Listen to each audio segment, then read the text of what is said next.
Hello viewers, today we discuss the topic forest biodiversity, the forest service functions that they provide us with, conservation of forests, tropical evergreen and semi-evergreen forest.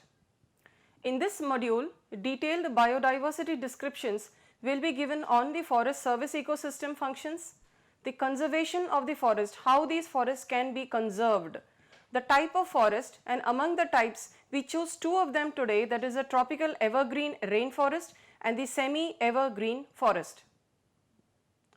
Forests around the world constitute a wide variety of habitats.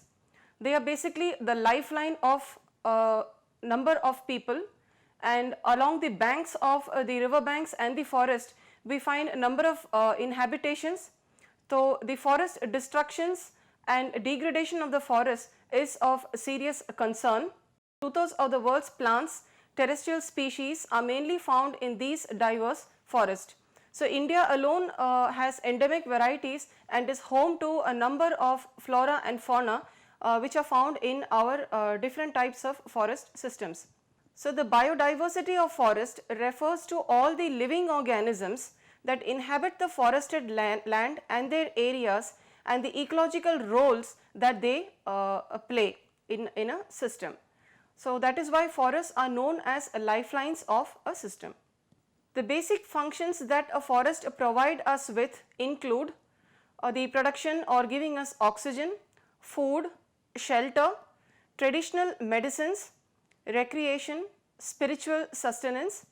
They check global warming by using up the carbon dioxide for photosynthesis.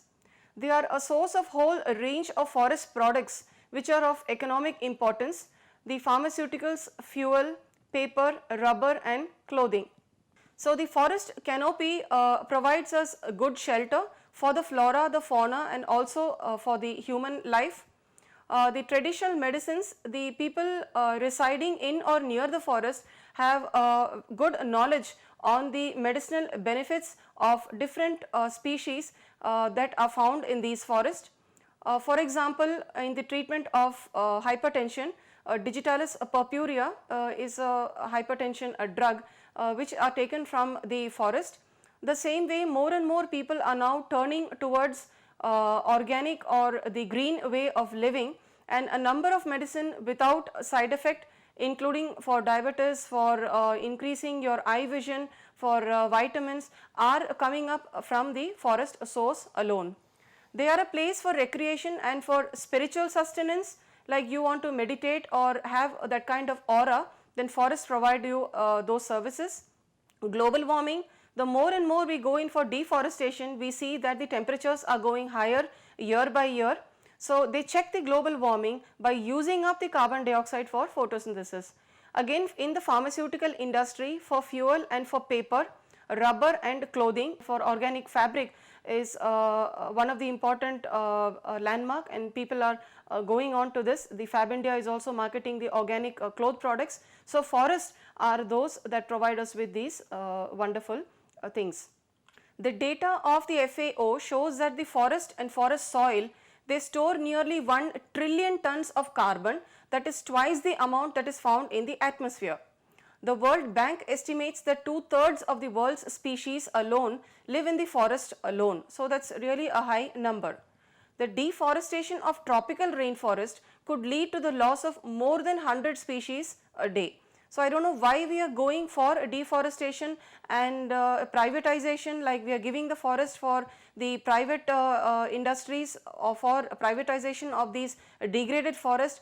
Why are we doing this? Even if the canopy cover of a forest is less, for example in the grasslands or the wetlands, still they provide critical service functions. So, the 2/3 of the world's species also live in these forest systems. So, that is a very good amount and it is a lifeline for a number of species. According to the estimates of the World Bank in 2004, 60 million indigenous people are almost entirely dependent on forest. Now, this may be for the fuel wood, for the timber or for their sustenance. 350 million people rely on forest for subsistence and income. So, they also generate income or livelihood opportunities. So, the people residing there or the local farmers can grow their crops or they can do ornamental farming practices, or they can come up with some other eco enterprise. It is also something very good for women empowerment schemes. The bamboo and other forest products which are available are made into canes or jute kind of ropes, or some kind of simple ornamental things where you can keep your fruits or your vegetable, that they are called as baskets. So, they provide a number of people for income and income generated occupations. 1.3 million people depend on the agroforestry farming services, that is agriculture and farming. So, a number of people depend on the agroforestry farming systems in the forest ecosystems. India ranks 10th among the most forested nations of the world, and India alone has 19.5 to 20% of its total geographic area under the forest and tree cover. However, this is far below the national target of 33% for the plains and 66% for the hilly areas. So, India has a large amount of the total geographic area under the forest and forest cultivation. Here again we find the open forest and the closed forest, and those forests which have less than 10% of the canopy cover have been called as the degraded forest. So, these degraded forests are being used for other purposes.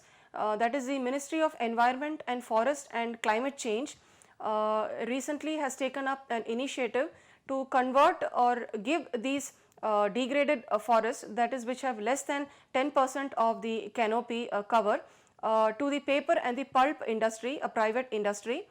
And this move, as I said earlier, is not favorable, because even if it has less than 10% canopy cover, the grasslands and the wetlands which have a very less canopy cover have critical species, endangered and vulnerable species which are at the verge of extinction and are threatened, and they also provide us critical service functions like the biogeochemical cycling of nutrients, checking the floods. They act as sponges or kidneys of the landscape. So, this is not a good move that we convert all the degraded forests under this category and giving them for the privatization. So, here again we need to look into this matter. The cultural services that we obtain from the forest ecosystem are through spiritual enrichment, cognitive development, reflection and recreation, scientific discoveries.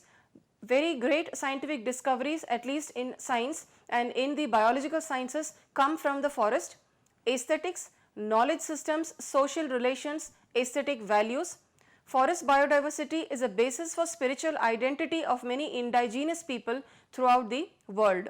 So, the scientific discovery, when it comes to this, even now the biologists are often fascinated by these forest systems. They go in search of different species. For example, neem is an antimicrobial and antibacterial agent.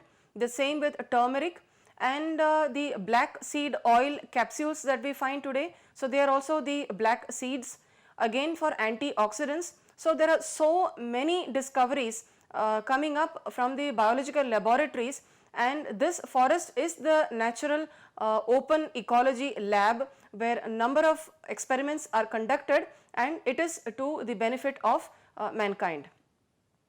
Provisioning services. The products obtained from forest alone include the genetic sources, timber is very good, we find different timber found in the different forest, food and for fiber, the pharmaceutical industry, for energy requirement. Again the forest products are used for energy and the energy requirement. The forests are the basis of over 5,000 commercial products. So, these are the provisioning services that the forest provide us with. Regulating services.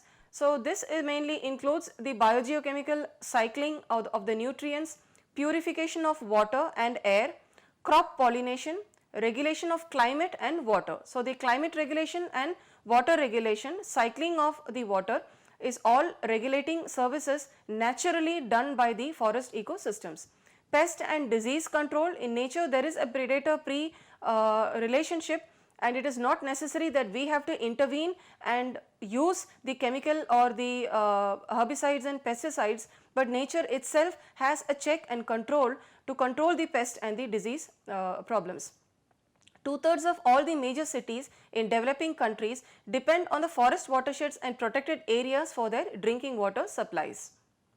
Supporting services, the ecosystem services are necessary for the production of other ecosystem services. So, that is why they are termed as supporting services. Now, primarily they are important in biomass production, for the production of atmospheric oxygen, soil formation and retention, the nutrient cycling and water cycling, provisioning of the habitats. Biodiversity is a basis and the engine for all these ecosystem services. So, it is a service which is necessary for supporting other ecosystem services. So, in nature one thing does not occur alone, but every system independently is connected with each other, and it is like a teamwork. They all work together, and that is how we are able to live in peace. Now, coming on to the conservation of the tree species. So, we have seen how the forest provide us with a wealth of things. How do we conserve these forests and the tree species? This is a picture of Ipomia, which was captured in nature reserve at Mumbai. So, although the threats to the survival of the forest dwelling species, for example, the tigers or the giant pandas are well known, but many people are unaware of the very degrading situation of, or the harmful situation of some of the world's trees. So, the trees are also being threatened for timber and for other ecological or other man induced roles. The world's list of threatened trees in 1998, this indicates that 8,000 species, more than 8,000 tree species, and 10% of the world's total of the tree species are currently threatened with extinction. So, there are 4 stages what we called as vulnerable, endangered, critically endangered and extinct. So, extinct is the last stage. After that we do not find that organism or that species in nature. So, we find so many species and 10% of the total are threatened with this title of extinction. So, that means we cannot see them anymore. Many economically important tree species, that is the species of pine, oak, fir, cedar, mahogany and meranti, are threatened due to unsustainable use.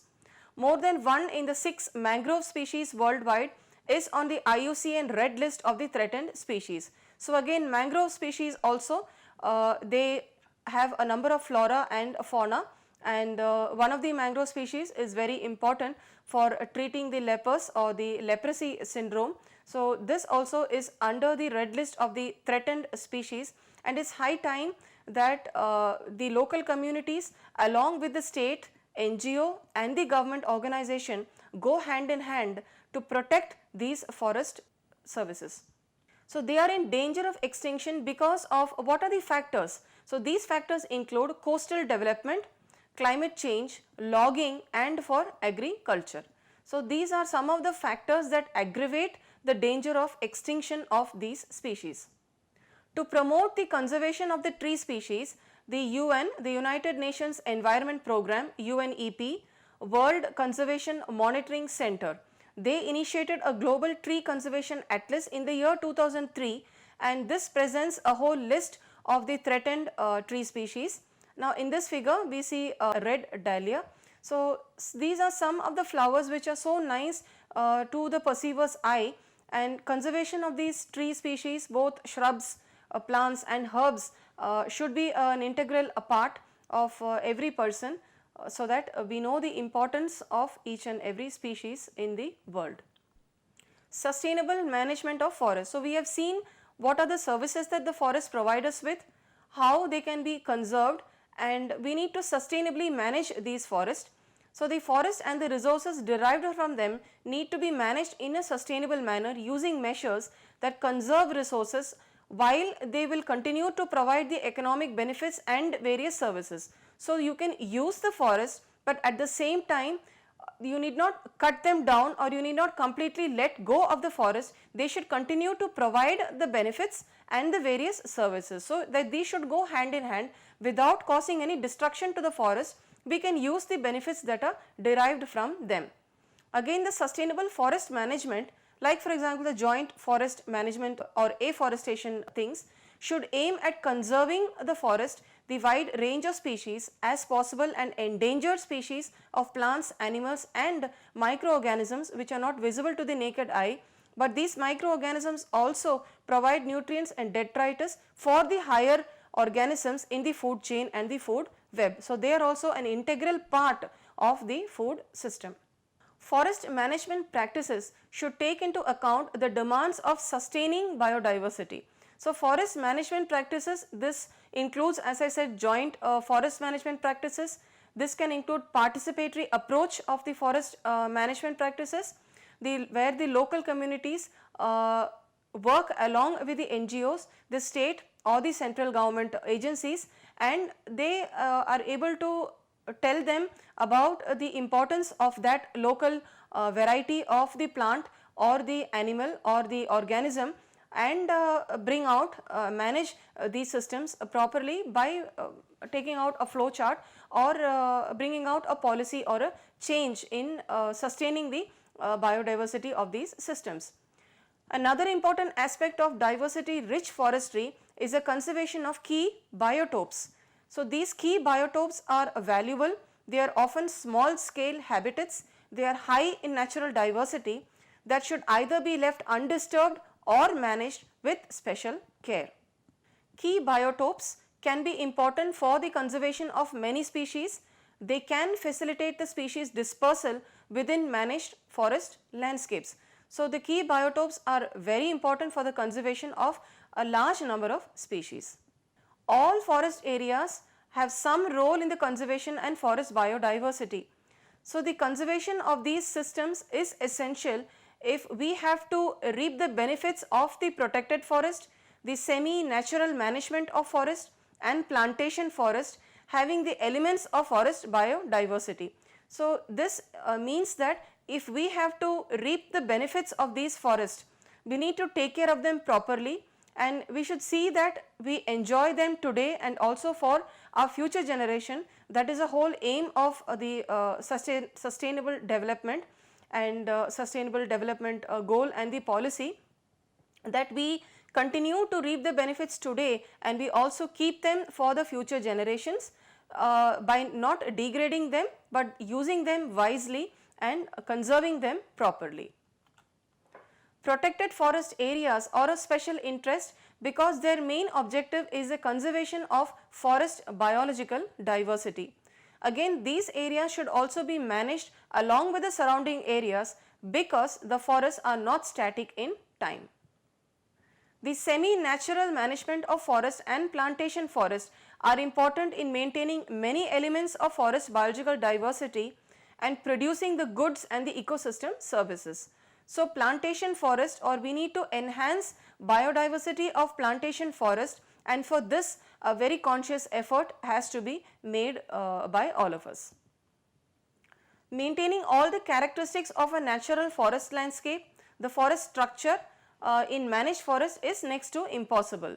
So, that is why we have the nature reserves, and these reserves are protected areas of importance where wildlife, flora, fauna and features of geological interest. So, they are also eco-geological heritage places where they provide a foundation and they play a significant role in the conservation of forest biodiversity. So, rather than we take our children to a forest as such, it may be difficult for us to see which plant is what, and to identify them in a natural forest. For example, in the forest of Meghalaya, which is a densely forested region, and here many of the plants, for example near the cave systems, Meghalaya is an abode of clouds and a land of areas with a number of caves, and this densely, and the caves normally occur within the dense forested regions. So, there the natural forest which occur, it has not been written on those trees what type of plant or species it is. But when we take our children to these nature reserves or parks, for example the Bronx Zoo in the New York, so here every flora or the fauna has been detailed, it has been written, the species, the family with which it belongs to has been detailed, and whether it has any medicinal or geological value. So, this way we can get a better understanding of the species themselves and we indirectly are able to play a role in propagating or telling other people to say that the forests are important for the human lifeline, and every species in the forest have a significant role to play in the conservation of biodiversity. Now these are some elephants which are elephant reserves that are found in our country also, but this special photograph was photographed at on the way to Bangkok in Thailand.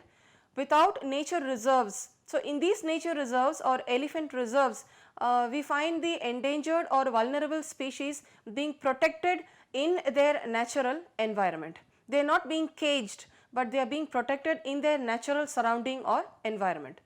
So without the nature reserves, several species and ecological groups may disappear or decrease, and they can lose their viability, their functional significance can be lost in their forest ecosystem. So as I said, maybe the nature reserves and parks are one form where we can take steps to grow these special plants and protect them in their natural surrounding, and we educate the younger generation and we impart the knowledge about the wonderful forest ecological services and benefits that they provide us, and in turn we are able to protect the forest in the natural system also. Remote sensing methods are other methods which are used to assess the changes in tree species, composition, age and class of the trees. Besides traditional data on the area of the forest types, we also need the data on carbon sequestration, biological diversity, environmental protection, forest conditions, damage, protective and socio-economic functions. So the other than the traditional data, these data are also important in order to develop a chart or data compilation of data for conserving the forest systems. The status of forest in India, India alone is a home to great diversity of the forest, and they cover 2.4% of the world's geographic area and support 17% of the world's population, 18% of the livestock population of our country, and they meet 40% of the domestic fuel requirement and supply 30% of the country's fodder. So this is the status of the forest in India, in our country. Now India has a variety of forest. We have this evergreen tropical rainforest, semi-evergreen rainforest, deciduous monsoon forest, thorn forest, subtropical pine forest, temperate montane forest and dry alpine scrub. In this module, we will be discussing about the evergreen tropical rainforest and semi-evergreen rainforest. Tropical wet evergreen rainforest, as the name indicates, they are wet all the time, so the dry season is distinctly short. This is the forest where the annual rainfall exceeds 250 centimeters. The annual temperature ranges between 25 and 27 degrees centigrade. The average annual humidity is more than 77%. The dry season is distinctly short because it is a tropical wet evergreen rainforest. The characteristics, they are evergreen, so the leaves are there all through and they are totally green. Due to high heat and high humidity, the trees of these forests do not shed their leaves together. They have mesophytic plants, and these plants are actually adapted to neither too dry or neither too wet type. So that is a category of the plants that these forests are categorized by. The lofty trees, they often reach 45 to 60 meters in height, so they are really very tall. They have a thick canopy. From the air, if you have an aerial view of these forests, they appear like a thick canopy, and it is broken only where it is crossed by large rivers or cleared for cultivation. The plants of commercial importance include the coffee, chocolate, banana, mango, papaya, avocado and the sugar cane, which are used to grow in the rainforest and are largely cultivated on the plantations that were once forest. The tropical rainforests are found in the foothills of eastern Himalayas, northeastern states, western Ghats, the Andaman and Nicobar Islands and in Orissa. The timber is hardwood, it's fine grained, hard and durable, it's of high commercial value. The important species of these forests are mahogany, white cedar, jamun and bamboo. The rainforest of the Assam Valley, this has the Shorea species and Diptocarpus, and the Shorea robusta is a dominant species which are abundant in this region. Again in the Andaman and the Nicobar Islands we find the Diptocarpus species, the Dalbergia species, Terminalia species, and the Diptocarpus kerai is dominant on the southern parts of the archipelago of the Andaman and the Nicobar Islands. The Western Ghat also has a rich variety of the tree species like teak, the Indian rosewood, Indian kino and the crocodile bark. The semi-evergreen forests are extensive than the rainforest because they tend to degrade to semi-evergreen with the human interference. Again, the tropical rainforest can be divided into tropical moist and tropical dry forest. The tropical moist forest can be categorized into tropical moist evergreen, tropical moist semi-evergreen, which we are covering in this topic. The moist evergreen, which has already been said, the rainfall is actually quite a high, around 250 centimeter, and they have very long or tall trees. Some shrubs and lianas, the woody climbers are found, and epiphytes are also abundant in these forests due to high rainfall. The tropical moist semi-evergreen forest, these are also transitional forests between the wet evergreen and the tropical deciduous, and they are drier areas compared to the wet evergreen. They are found in the western coast, eastern Orissa, Assam, and they are characterized by luxuriantly growing intermixed deciduous species and evergreen species of the trees and the plants. Here again they are characterized by many species, they are less dense and they have the buttressed trunks which have abundant epiphytes. These are some of the plants like rosewood, thorny bamboo, the Terminalia, the bambusa and the Ixora species, cinnamon, the orchids and ferns and several other herbs are also common in these forests.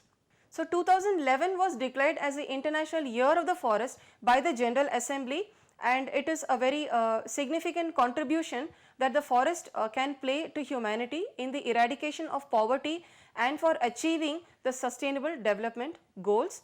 In India also the Forest Day or the Vana Mahotsav is celebrated in all the states, and social forestry programs where tree planting is done along the roadsides is being done, and this is an important step.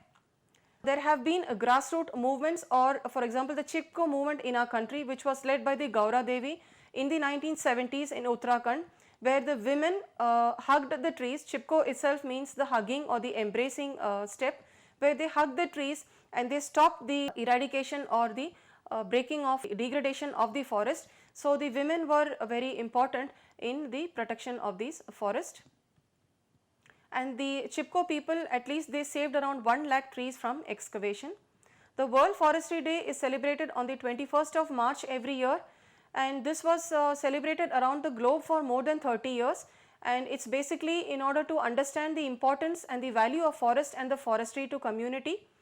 And later in different forums, the event actually could contribute to a great extent to the general public about informing and knowledge upgradation of the general public about the importance of forest and how it should be observed every year around the globe. So in this module today, dear viewers, we have been seeing about the forest diversity, the forest ecosystem service functions that they provide us with, the conservation of the forest and how we can sustainably manage these critically endangered species and the species that are going to be extinct in another 10 or 20 years, and about sustainably managing these ecosystems and the types of forest. We have seen the tropical wet and the tropical semi-evergreen and evergreen forest. The World Forestry Day, how it is not that only one day has to be recognized as a World Forestry Day, every day should be celebrated as an Environment Day or a Forestry Day, but it is basically to educate the people about the importance of forest and how forests play an important role, and they are the lifeline on which the biodiversity exists and the lifeline on which human civilization itself exists. So that is why forests are a national wealth of the country and of the world as a whole, and they need to be conserved, restored also by afforestation programs, and respected as an important, an integral part of the ecosystem.